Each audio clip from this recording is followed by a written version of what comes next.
Sharkie Gamer here. So today in this video we'll have a look at a Game Boy game made by Bandai.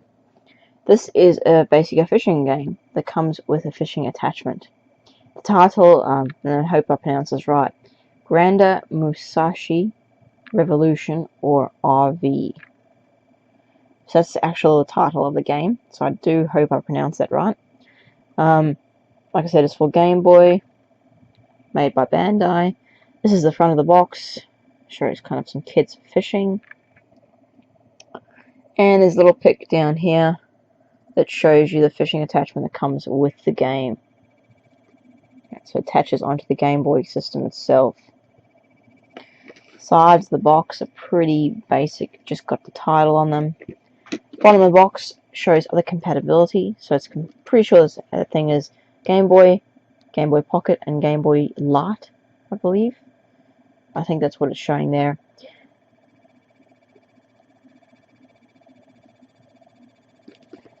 On the back of the box,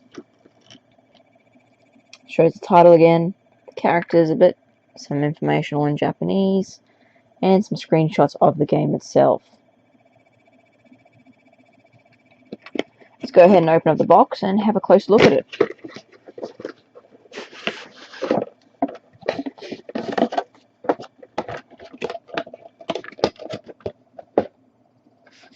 Okay, so first off you get a manual.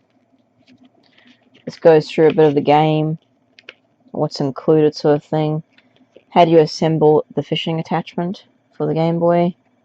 A bit about how the interface works. Some screenshots of the game.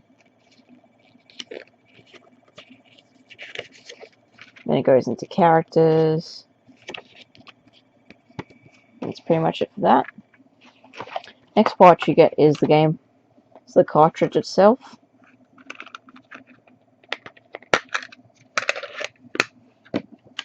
That's what it looks like.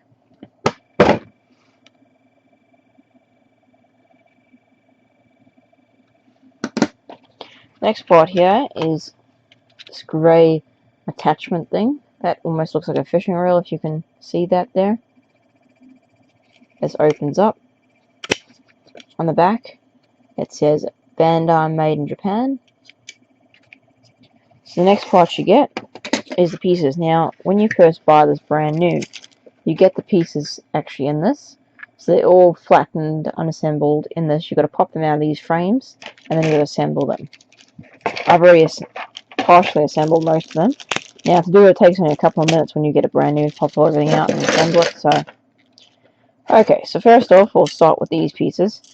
These pieces are extensions, so these will actually clip onto the ends of these ones depending on which system you have. So obviously the smaller the Game Boy, the bigger the attachment you need. So the idea is these ones are used for your Game Boy Pocket and your Game Boy Light, depending on which one you want to use. If you don't have, you just got original Game Boy, you can just use this one instead. So they're just there to make it fit onto the other consoles.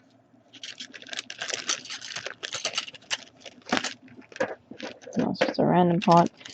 Okay, so your main parts are these two here. So you got this, looks like the end of a fishing rod, as you can see. And you've got this piece here, which is to clip this into that. So how you do that is you open this up, and on this end piece here, you're going to clip this onto it. Now I'll drop it over a second. Basically you clip this onto it, that slides in like that, making sure that it's flush on the edge there. And then this piece goes onto that. And that's how you clip it in. So as you notice, this one moves around now. If you notice down there as well, when it's like that, it's flat. But when it goes, it's actually got a rise. So it's got like a little point on it.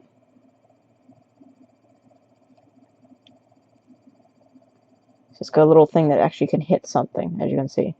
So you put your finger there, you can actually feel it going around. And this is because when you attach it onto your Game Boy, this actually presses the A button. I'll show you how to attach it onto the Game Boy now. So you grab your original Game Boy. Now on the back, you notice between the slots there's a gap between the battery cover with the clip that actually clips it into place. On the back of this is actually a clip. That has to go in between that gap, and that's what makes it sit at the right position. So when you put this on, you sort of just align it like that, clip it in so it's flush, and then this just snaps closed. And sometimes this gets stuck, I noticed, but if you just unclip it and reclip it in, it goes fine. It's just the way the plastic's been molded. This clips over the top here. Now you notice before you even clip it, it covers the A button. And that's because the A button aligns with that little groove I mentioned earlier. You know how when you turn it around, it's got that little... That actually presses the A button. So the whole point of this little reel is to press the A button. So this whole thing just presses the A button. So you clip it shut. There's some clips on the edge here. You just clip it like that. So it's clipped shut. So that's covering the A button completely. So now the A button is controlled by doing this. So that's how you press the A button. So now we'll just pop the game in and have a closer look at how you actually play with this thing.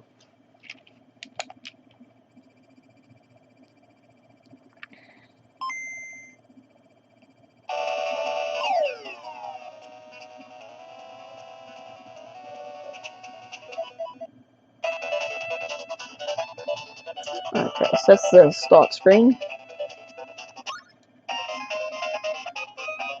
This is a menu screen that tells you basically which one you want to select. So there's different modes. Like I usually do the top one because the top one's like a tournament type mode, as far as I can tell. It's really hard because the whole game's in Japanese.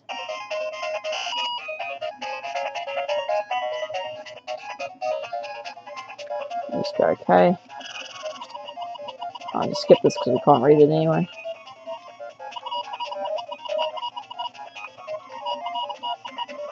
Skip all this. They do talk a lot in this game. There we go. So it comes up as a map. You can select it. Like through the progress of the game, I'm assuming once you unlock an area, you can then travel between it. So we take that one. Comes up to a menu like this. So you this guy here, standing there, and you've got an arrow there. Use the arrow keys. You can move where you want to actually place your rod. To fling your rod, you press the B button. And by the looks of it, it wants me to change the hook. But, okay. Yep, that's what I need. I think that's what it says anyway. Okay, to change the hook, as you can see, the hook is on the side. You press the select button. And you get this menu here. Now, if you go sideways, you can see that's the hook. You've got different reel type and different rod type, I'm assuming. So we go into that, we just press the A button.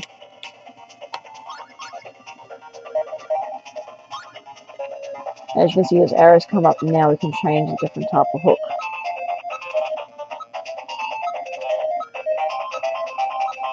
You can see there. There's quite a few different types of bait and hooks you can choose. Let's choose a dead fish. Why not? You select it once, and then you press B to go back. And as you can see, your hook now has changed to that kind of bait type. So now again, you can move this wherever you want to move it, and then you can press the B. And once I get it to actually fling, there we go. And as you can see, this level down here, that's how far your hook's gone in the water. So that's the depth meter there, and that's how far it's gone. Now these are your fish that you see here. Now, a couple of times I have been lucky enough to actually pull out a fish. The idea is as soon as you get close to it, you unreel it like this, and eventually you'll pull your hook out of the water.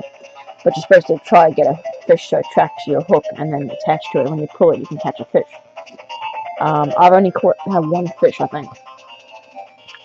So let me just change the hook again and see if I can attract them with a different hook.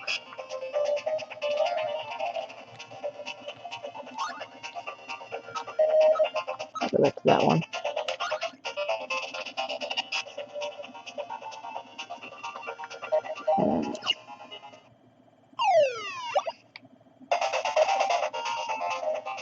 That went pretty deep that time, as you can see. It's the idea if I unreel it slowly like this, and I pull it back out again.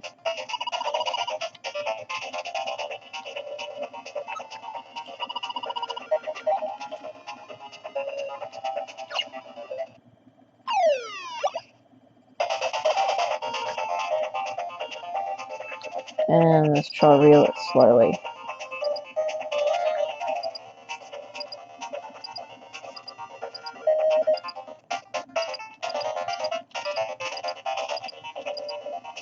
Maybe I might catch this fish. No, he just swam right past my hook. He does not care.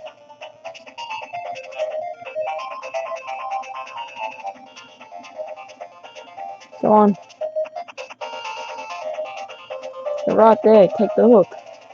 Take it. Take it. I don't think he's going to take it. Let's try the next fish.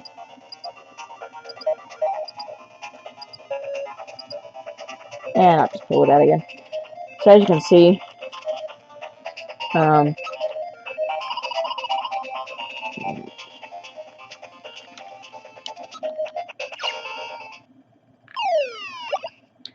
the game itself is kind of hard because obviously it's in Japanese, but it makes it even harder the way the interface works.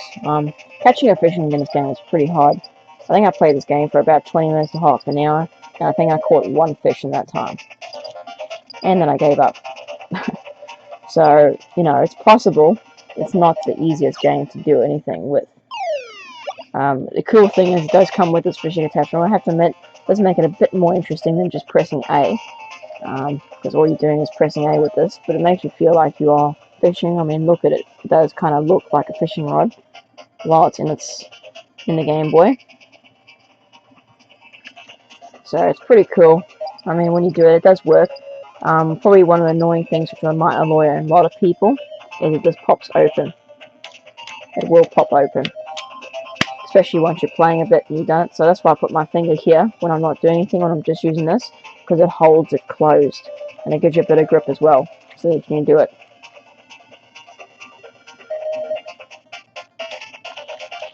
Line. Now what I'm doing here, I'm just putting my line out at the moment. You can actually put your line up and down. I don't know if you can see it, there's actually a number. I don't think this shows it. At the moment it says 15. But if you do this, it goes to 12, 11. If I line it this way,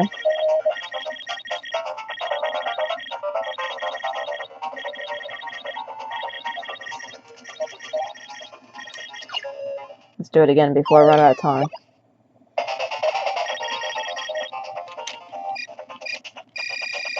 And the time's run out. And she's saying I probably took too long. So there's actually a timer there, and below that you can actually see your line going in and out.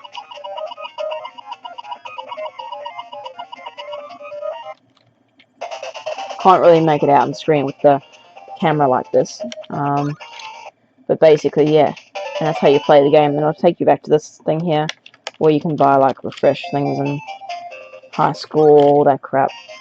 And then you start again. So overall, I mean, it's an interesting concept. I like the fishing attachment. It adds a bit of depth to the game where you may be just a plain fishing game otherwise. So, you know, with this thing, most fishing games on the Game Boy never came with something like this. So, you know, you just were pressing A button or pressing B or whatever that game equivalent for that game would be. So, you know, this does make it a lot better experience having it, even though, you know, you have some problems with it opening and you've got to hold it like this to play a bit. Yeah, but I mean, most of the time it does work. You can access all the other buttons. You can easily access that, your start and your B button as well. It doesn't cover that whatsoever, so you can still access all your other buttons. So overall, it's quite a cool little Game Boy game because of the attachment. The fishing game, what can I say about that? Well, it's just like any other fishing game, I guess. You've got to have patience and you've got to love to fish. And of course, it's a bit hard to navigate unless you're Japanese, because the game is entirely in Japanese. So it's a matter of just playing with it a bit and experiencing it.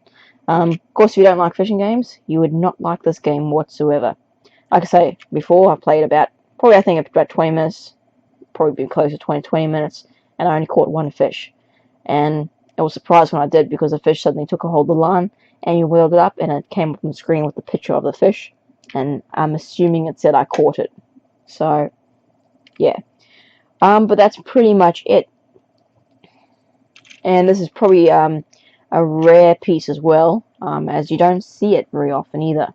You do see it occasionally. When you do, it goes for really cheap as well, because obviously it's a fishing game. There's not much interest in it.